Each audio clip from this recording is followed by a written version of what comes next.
It was a Saturday in May, the kind of day that smelled like new beginnings in student loan debt, the air thick with sunlight and the low hum of proud parents clutching bouquets and camcorders, and I stood there in my cap and gown, scanning the crowd for two faces that never showed up. I told myself they were just running late, maybe parking took longer, maybe traffic was bad, maybe they were waiting to surprise me near the stage, but deep down I knew. Because they hadn't asked for the time of the ceremony, hadn't confirmed the address, hadn't said we're proud of you. Since I got my acceptance letter 4 years ago, what they had said 2 days earlier was that they'd gotten tickets to the Super Bowl last minute, once-in-a-lifetime seat. It's not like you're the valedictorian, my dad had joked over the phone as if missing my graduation was a punchline. You'll understand someday, my mom added. It's the Super Bowl. I didn't respond. Just sat on the edge of my twin bed in my half-packed dorm, phone pressed to my cheek, heart thudding like a countdown clock.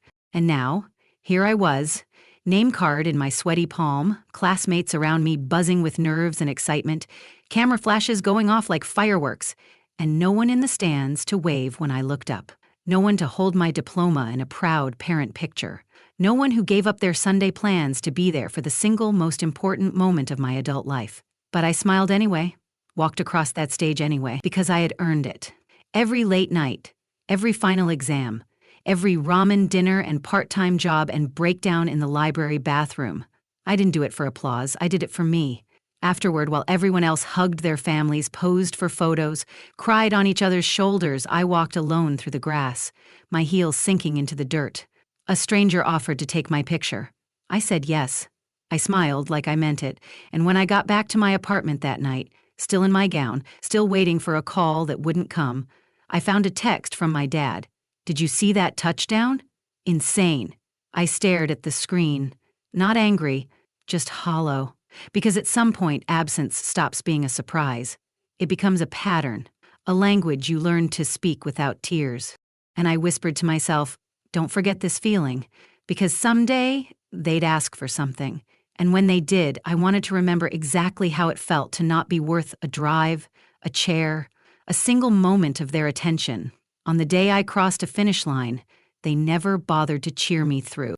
They called 3 weeks later, not to ask about graduation, not to say they were sorry they missed it, not to ask how it felt to walk across that stage with no one clapping in the stands, but to ask if I could spot them a little something until the end of the month. And when I asked what happened, my mom launched into a story about hotel fees and unexpected charges and how they maxed out their cards, trying to make the Super Bowl a once-in-a-lifetime memory, and all I could think was how funny it was that my once-in-a-lifetime memory didn't cost them a dime because they didn't bother to show up.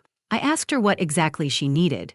She paused, then said it softly, like she was embarrassed but not enough to take it back. $2,000 should cover it.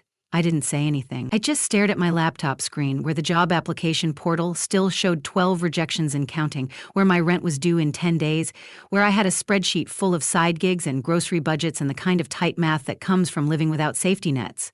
We'll pay you back, she added quickly. Of course we will. I laughed, not because it was funny, because it was expected.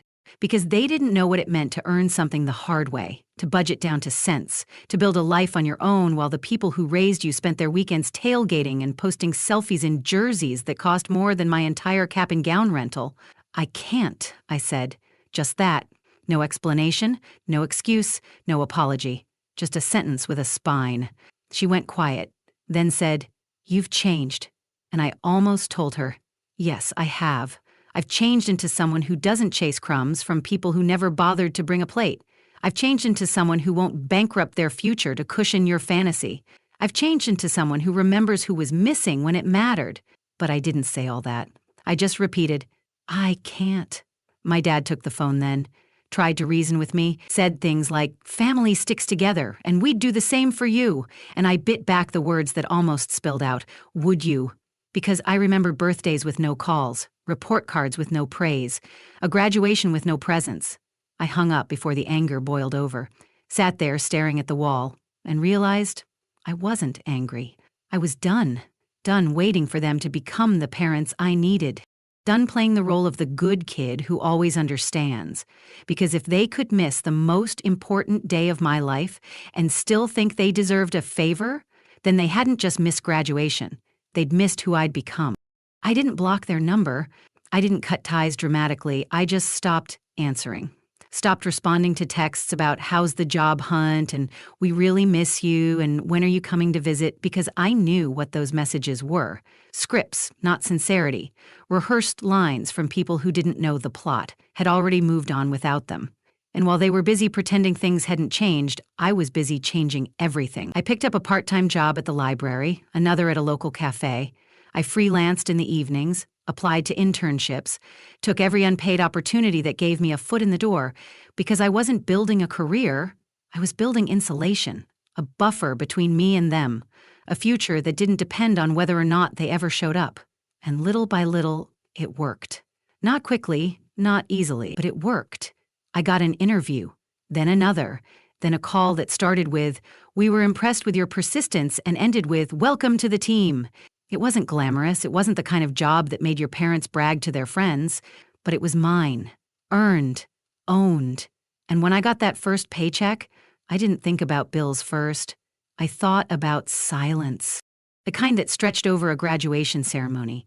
The kind that settled in when you realize no one's clapping for you, so you start clapping for yourself. I took myself out to dinner that night. A cheap one. A good one. I sat alone, raised a glass of soda, and toasted to quiet victories, to making it without them, to never needing to pretend I was okay with their absence ever again. The waitress asked if I was celebrating something. I said yes. A win, she smiled. Didn't ask more. Just brought me a free dessert with a candle in it. And I blew it out slow.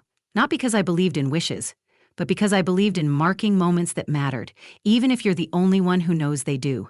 Later that week, my parents posted a throwback photo of me in a cap and gown from high school, captioned it, "So proud of our graduate." No mention of the college, no mention of the day they missed, just nostalgia, just spin. And people commented with hearts and claps and what an achievement. And I let them, because that version of me, the one who needed their validation, isn't here anymore. She graduated. She moved on. And in her place is someone who no longer accepts applause from people who couldn't find a seat when it counted. They didn't call after the post. They didn't apologize. They didn't even send a late card pretending they'd just forgotten the date. What they did do, 3 weeks later, was text me a link to a GoFundMe. Not for someone else, for themselves. Emergency roof repairs, the page said, paired with a blurry photo of a water-damaged ceiling and a goal of $20,000 0 cents. And right there in the description was a line that made me stare at my screen for a full minute before I could blink. "We've supported our daughter through college, and now we need a little help." Supported. Through college. As if 4 years of silence and a skipped graduation counted as support. As if a reposted photo and a few pride emojis were worth the tuition checks they never sent. The groceries they never helped pay for. The nights I sat in the dark because I couldn't afford both food and electricity. As if sharing a last name meant they had earned the right to write themselves into a chapter they never helped me survive. I didn't respond. I didn't donate, but I watched. Watched as friends of the family, old neighbors, people I hadn't seen since high school chipped in with comments like, "You've always been so generous," and "Hope your daughter can pitch in now that she's all grown up." And that's when I realized. They were counting on the lie. They were banking on the narrative they'd built, the one where they were loving parents, sacrificial, devoted, present, because people like them never believe the truth will speak louder than the performance. They play the part long enough and assume the credits will roll in their favor. But this wasn't a movie, and I wasn't an extra in their version of my life. So I posted my own update. Not dramatic, not petty, just real. A photo of my college diploma resting on the cafe counter next to my worn-out laptop and a cup of instant noodles. Caption, "No loans, no safety net, just grit, grind, and late-night shifts. Some of us got here without applause, but we got here anyway." I didn't tag them, didn't mention names, but the message was clear, crystal, and for the first time in a long time, I felt light, not vindicated, not triumphant, just unburdened. Because I'd spent years carrying the weight of their absence like it was mine to justify, like it was my job to make their story make sense, to explain why I still loved them, still reached out, still hoped. And now I had laid it down, publicly, quietly, fully. They didn't respond, but they took down the fundraiser 2 days later. No explanation, no update, just gone. And I didn't ask why. I already knew. Because when the truth shows up, the lies pack quickly. They don't want confrontation. They want credit. And when they realize they can't have both, they disappear. I didn't need their money. I didn't need their regret. I just needed my voice back. And now that I had it, I wasn't going to whisper anymore. I was going to speak, loudly, clearly, for every student who walked that stage alone, for every child who parented themselves into adulthood, for every dream built in silence. This voice is ours now, and we don't owe it to anyone who didn't show up to hear it. The next time they reached out, it wasn't about graduation or the fundraiser or even to ask how I was. It was a short, clipped message from my mother. Your father wants to know if you can help with the car payment this month. No explanation, no apology, just a request, sent through someone else, like I was a distant cousin instead of their only child. And it landed not with anger but with something quieter, something like recognition, because I finally saw them clearly, not as villains, not as monsters, but as people so used to taking that they'd forgotten giving was supposed to come first. I didn't answer right away. I didn't rush to say no. I sat with it, let it breathe, let myself feel everything they'd once made me feel small for: ambition, independence, boundaries. And then calmly I replied, I won't be helping with the car. I've already given enough. No exclamation point, no explanation, just a line in the sand I wasn't willing to smooth over this time. The typing bubble appeared, disappeared, then reappeared, then stopped. They didn't respond, but the silence that followed felt different than the one that had haunted my graduation. This time it wasn't an absence. It was an acknowledgement. They knew. They knew they'd pushed too far, asked too much, assumed too often. They knew the silence wasn't me retreating. It was me reclaiming. That weekend, I went back to campus. Not for classes. Just to walk. To remind myself of what I'd built on sidewalks they never walked beside me. I visited the bookstore and bought a sweatshirt, bold letters, school logo, mine. Wore it like armor. Sat in the quad and watched new students hustle past with backpacks too big for their frames and dreams too big for their families. And I hoped, truly hoped, that someone was showing up for them the way I had learned to show up for myself. I stopped by a professor's office, left a thank you note under her door, the one who once told me, you don't need to be seen by everyone to matter. She saw me when they didn't, and I never forgot. Later that night, I hosted a small dinner for friends, found family, the kind who had shown up with late-night rides, borrowed textbooks, surprise cupcakes on bad exam days. We laughed, we clinked glasses, we passed dishes across the table like communion, and one of them raised a toast to the ones who built their own ladders when no one lowered a rope. I smiled, because that was it. That was the truth. My life wasn't a revenge plot. It was a resurrection, a quiet one, a deliberate one, and every boundary I built was a brick in the home I was finally learning to live in, on my own terms, with my own joy, and without their conditions. No begging, no explaining, just a life that fits now, because I made it that way. The apology, when it finally came, wasn't spoken. It was a forwarded article, something about rising college debt and students carrying financial burdens alone, and my mother had sent it with no subject line, no message, just a link, like she wanted me to believe she'd suddenly become thoughtful, suddenly understood what it meant to carry a dream without a safety net. But I didn't click it, not because I didn't care, but because I didn't need to be educated on a reality I had already survived. A week later, my father sent a longer message. We didn't realize how much this meant to you, he wrote. We thought it was just a ceremony. And that sentence, that single sentence, told me everything I needed to know. They didn't miss graduation because they were busy. They missed it because they didn't value it. Because to them, my years of late nights and lost sleep, my scholarships and side jobs, my tears in campus bathrooms and joy in final exam passes, they weren't real. Not like a football game. Not like a tradition they understood. And maybe that was the cruelest part. Not that they didn't show up, but that they never saw me to begin with. Still, I didn't block their number. I didn't call them out on social media or post passive-aggressive quotes. I didn't need to, because the best revenge isn't a clap back. It's a boundary, a quiet one, unshakable. That month, I declined their invitation to Easter. No explanation, just, I won't be attending. And when they asked why, I replied, I'm prioritizing the people who prioritize me. It wasn't loud, but it was loud enough. I started spending holidays with the families of friends, the ones who offered second helpings without conditions, who asked about my job not to compare but to celebrate. And in those rooms, I remembered who I was without the ache of their disappointment. Someone whole, someone enough, someone finished. I got a raise at work. I booked a solo trip overseas. I started a small emergency fund in case I ever met someone like me, young, determined, and invisible to the people who should have seen her first. And I donated anonymously to a scholarship fund at my old college, not because it would fix anything, but because it was the kind of gesture I used to dream someone would make for me. That night, I sat by the window, journal in hand, and let the city hum beneath me like a lullaby. I didn't feel bitter. I felt balanced, and under soft light, I wrote a single line that I knew I'd one day share with someone who needed it more than I did. You are not selfish for demanding the kind of love you've always given, because I had given it, freely, fiercely, faithfully, and now I was giving it to myself, finally, fully, without guilt, without permission, just love, reclaimed.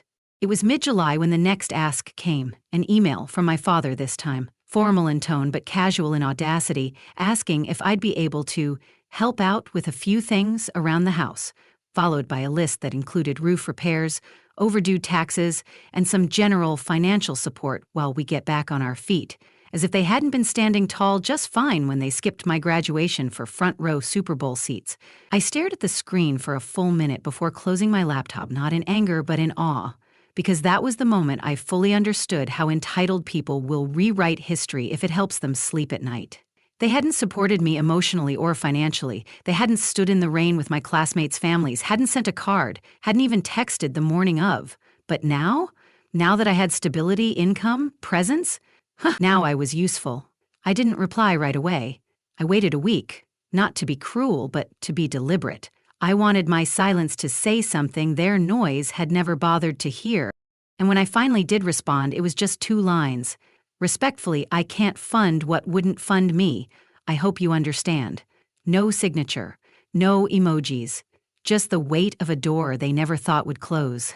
The next day, my mother called. I didn't answer. She left a voicemail that started with, "This isn't how family treats each other," and I almost laughed. Because that was rich, coming from the woman who thought ESPN mattered more than my diploma. I deleted it. No hesitation. No hesitation meant no guilt. I went about my day as usual. Client calls, team check-ins, invoices sent, spreadsheets balanced.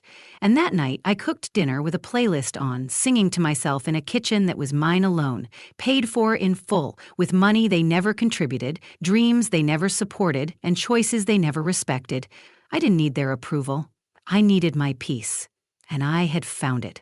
I didn't tell anyone about the email, not my friends, not my boyfriend, not even my therapist, because some violations are so quietly disrespectful. They don't deserve to be amplified, they just deserve to be dismissed. That weekend, I mailed a small envelope, not to my parents, but to a teacher who once bought me lunch during exam week and slipped a note into the paper bag that said, "You're going to do something extraordinary." Inside was a thank you card. And a check. Not massive, but meaningful. Because some people show up in small ways that echo for years, and those are the people I invest in now. Not the loud ones, not the flashy ones. The ones who saw me before the wins, who clapped when there was nothing to show but effort, who stood in the rain, who looked me in the eye and said, "Keep going." If my parents want to remember what I'm capable of, they can Google me.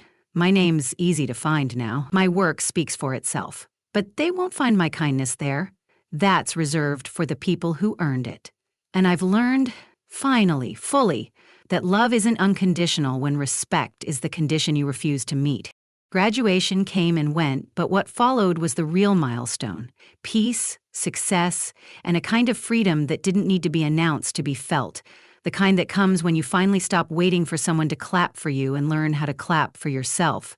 And 3 months after that cold ceremony walk across the stage, I sat on the balcony of my first apartment, sunset spilling into my living room, a bottle of wine I'd bought for myself, and music playing low in the background. The kind of moment no one photographs but somehow stays with you forever because it's not about proving anything anymore.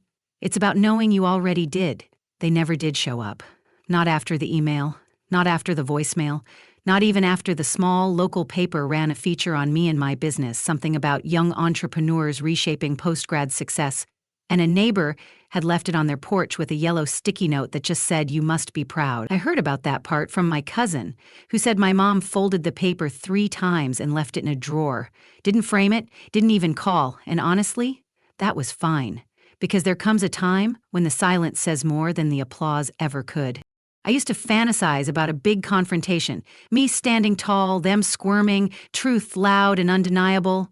But it never came, and I no longer needed it to, because this life I built, this clarity I earned, that was enough. I didn't need a sorry, I didn't need a hug, I needed space. And I had it now. I started sleeping better. Not because my mattress changed, but because I wasn't waking up with their weight on my chest anymore. The air in my apartment was mine. The rhythm of my day was mine. I watered my plants, I burned incense, I made meals for one that felt like celebrations instead of leftovers. Every day was quiet, but not empty. Every week, my business grew. Clients started referring friends. I got invited to panels, to local events, to speak about building something from nothing. And one afternoon after one of those events, a woman my mother's age pulled me aside and said, "You remind me of someone I wish I had the courage to be when I was your age." I smiled, not because I needed her to say it, but because she meant it. My phone buzzed once, late one night. My father. Again, a message that simply read, "Let's talk." I stared at it for a long time. I didn't respond, not because I hate him, not because I'm holding a grudge, but because sometimes the best closure is the one you give yourself. And I already had. That weekend, I gave a guest lecture at my old high school, talked to kids about resilience, about how success isn't always loud at first, about how being overlooked isn't the end, it's often the beginning of something better. I told them the truth, that being forgotten taught me how to remember myself, that being left behind made room for me to run ahead. And afterward, one student came up to me, eyes wide, voice steady. "They didn't show up for your graduation?" I shook my head. "Nope." He nodded. "Then I'll clap now." And he did. Small, polite, real. I'll never forget that. Because sometimes the applause that means the most doesn't come from those who raised you, it comes from those who see you. So if you're listening, and you're still waiting for someone to notice your growth, your grind, your quiet triumph, let me say it now. I see you, and I'm proud. You made it. Keep going. Because sometimes the loudest redemption is just a quiet life lived well.